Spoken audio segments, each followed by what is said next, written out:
Aujourd'hui, donc, je vous fais un petit retour sur la première semaine d'exercice. Donc, l'exercice numéro 1 pour les enfants, qui consistait à prendre conscience de tout ce que nos mains étaient en mesure de faire. Alors, cette semaine, on a expérimenté beaucoup avec les mains, on a pris conscience de plusieurs choses, de plusieurs belles choses qu'on était capable de faire avec les mains. Par exemple, créer, dessiner, cuisiner, manger, etc. Et là où ce fut vraiment intéressant, c'est quand j'ai fait prendre conscience à mon enfant qu'en fait, les mains pouvaient faire beaucoup de belles choses, mais elles pouvaient aussi faire de la destruction. Elles peuvent cogner, elles peuvent frapper, elles peuvent détruire, elles peuvent défaire. Et euh, c'est là que je me suis aperçue que l'expérience était beaucoup plus profonde aussi que ce qu'on aurait pu imaginer, même pour l'enfant. Parce que c'est en prenant conscience de plusieurs aspects qui soient confortables ou inconfortables, de ce que nos mains peuvent faire, qu'on va pouvoir faire des choix ensuite. J'ai le choix, je suis dans une émotion, est-ce que je vais créer avec cette émotion-là ou est-ce que je vais détruire, par exemple? Et donc, pour que l'expérience soit la plus complète possible, il faut aller explorer autant ce qui est confortable et inconfortable.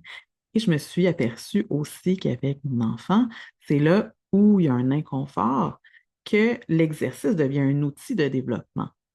Parce que on peut aller explorer avec l'enfant, mais pourquoi est-ce que telle action avec tes mains te rend inconfortable, même si c'est fait en pleine conscience, même si c'est pas sous le coup de l'émotion? Comment ça se fait que pour toi, par exemple, détruire, ça vient vraiment te chercher?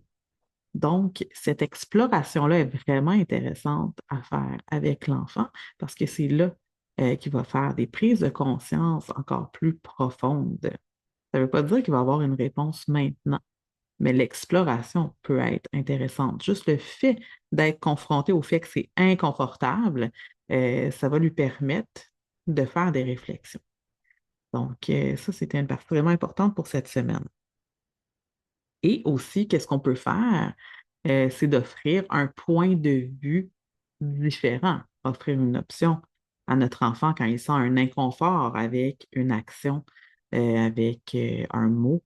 Donc, par exemple, si on utilise l'opposition créer, défaire ou créer, détruire, mais la destruction ou défaire quelque chose, qu'est-ce que ça permet?